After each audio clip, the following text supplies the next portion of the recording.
Hi hello. മഴ തോരും മുൻപേയുടെ എല്ലാ പ്രിയപ്പെട്ട പ്രേക്ഷകർക്കും മെട്രോ സ്റ്റാറിലേക്ക് സ്വാഗതം.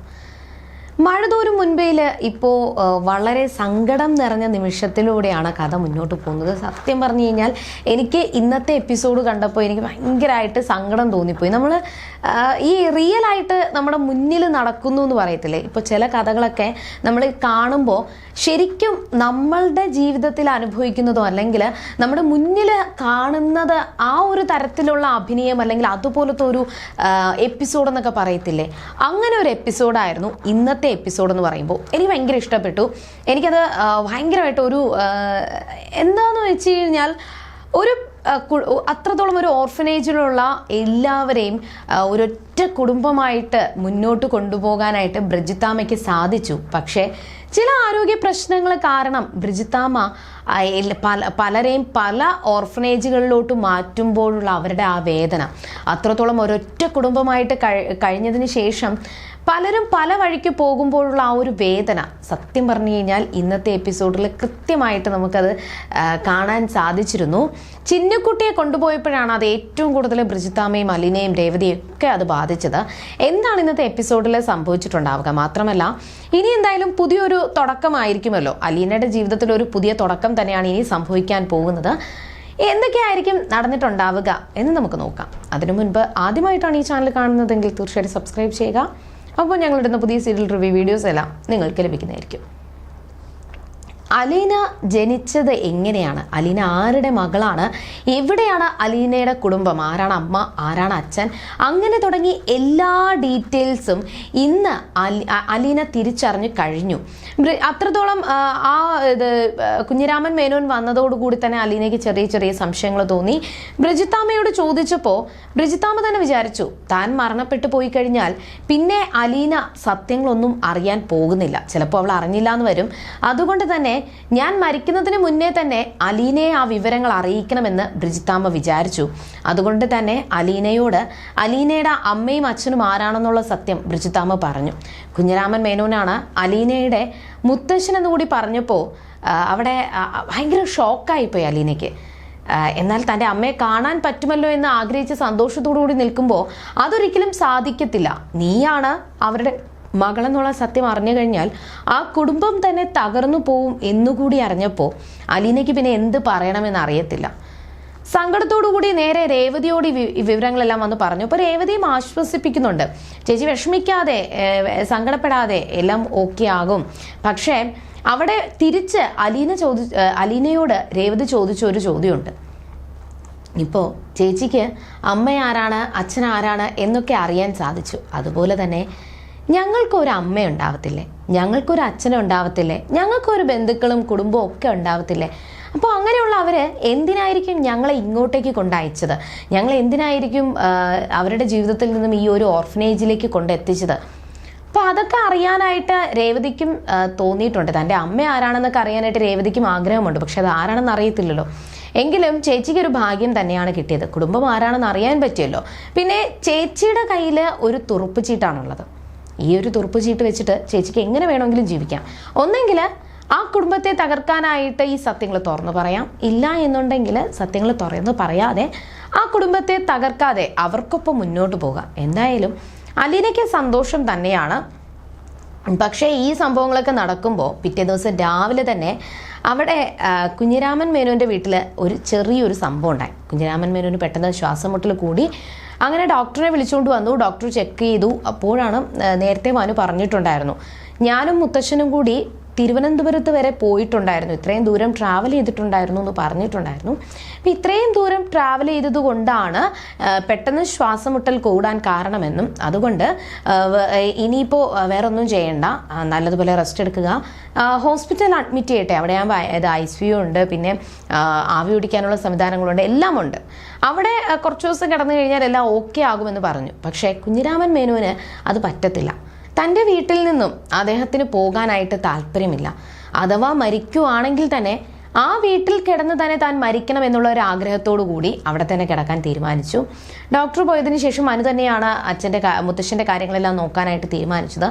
അപ്പോഴും ഡോക്ടർ ചോദിച്ചത് എന്തിനാണ് അനാവശ്യമില്ലാതെ അങ്ങോട്ട് പോയത് എന്നാണ്. എല്ലാവരും പോയതിന് ശേഷം മനുവിനോട് മുത്തശ്ശൻ പറഞ്ഞു, അനാവശ്യമില്ലാതെ പോയതല്ല, നമ്മൾ ശരിക്കും പോകേണ്ട സ്ഥലത്ത് തന്നെയാണ് പോയത്, കാണേണ്ടവരെ തന്നെയാണ് കണ്ടത് എന്ന് പറഞ്ഞു. എന്നാൽ ഇതിൻ്റെ പിന്നിൽ എന്താണ് സത്യാവസ്ഥയുള്ളത്, എന്തിനാണ് മുത്തശ്ശൻ ഇത്രയും വയ്യായിക ഉണ്ടായിട്ടും അവിടം വരെ പോയത് എന്നുള്ള കാര്യങ്ങളൊന്നും മനുവിന് അറിയത്തില്ല. എന്നാൽ മുത്തശ്ശൻ്റെ സംസാരത്തിൽ നിന്നും എന്തൊക്കെയോ രഹസ്യങ്ങളുണ്ട്, എന്തൊക്കെയോ ഒളിച്ചു വെച്ചിരിക്കുകയാണെന്ന് മനുവിന് കൃത്യമായിട്ട് മനസ്സിലായി. പിറ്റേ ദിവസം രാവിലെ നേരെ ബ്രിജിത്താമ്മ അലീനയെ വിളിച്ചു വരുത്തിയതിനു ശേഷം ചില കാര്യങ്ങൾ അലീനയോട് പറയുവാണ്. അലീന, എനിക്ക് നിന്നോട് കുറച്ച് കാര്യങ്ങൾ പറയാനുണ്ട്.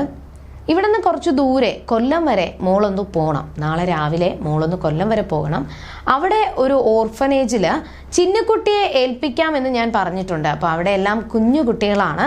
അവർക്കൊപ്പം തന്നെ ചിന്നുകുട്ടി കളിച്ച് വളർന്നുകൊള്ളും. അവിടെ തന്നെ അവരുടെ വക സ്കൂളുണ്ട്.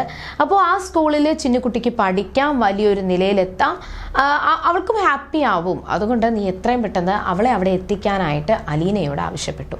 പക്ഷെ അലീനയ്ക്കത് സഹിക്കാൻ പറ്റുന്നതായിരുന്നില്ല.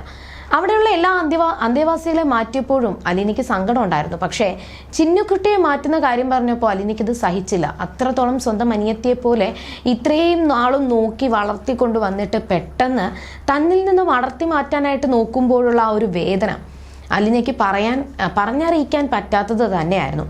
പക്ഷേ ബ്രിജിത്താമ്മ നിർബന്ധിച്ചപ്പോൾ പിറ്റേ ദിവസം തന്നെ ഞാൻ പോകാം, പക്ഷേ ഞാൻ രേവതിക്കൊപ്പം പൊയ്ക്കോട്ടെ, രേവതിയും കൂട്ടിക്കൊണ്ട് പൊയ്ക്കോട്ടെ, എനിക്ക് തിരിച്ചു വരുമ്പോൾ സങ്കടം ആവത്തില്ലേ, ഞാൻ ഒറ്റയ്ക്കാവത്തില്ലേ എന്നൊക്കെ ചോദിച്ചപ്പോൾ ശരിയെന്ന് പറഞ്ഞു. രാവിലെ തന്നെ ചിന്നുകുട്ടിയെ കുളിപ്പിച്ച് ഒരുക്കുവാണ്. ചിന്നുകുട്ടിയോട് കാര്യങ്ങളൊന്നും പറഞ്ഞിട്ടില്ല.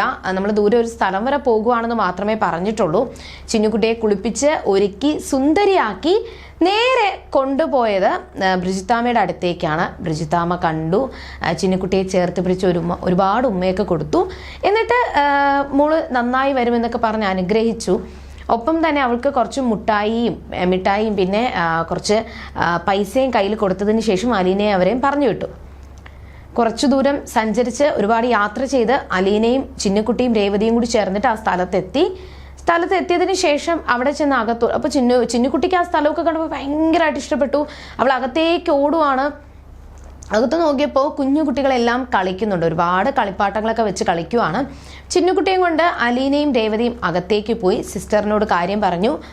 ചിന്നുകുട്ടി അവർക്ക് ഒരുപാട് ഇഷ്ടപ്പെട്ടു. അങ്ങനെ നേരെ ചിന്നുകുട്ടിയും കൊണ്ട് നേരെ അവിടെ മെയിനായിട്ടുള്ള സിസ്റ്ററിൻ്റെ അടുത്തേക്ക് പോയി.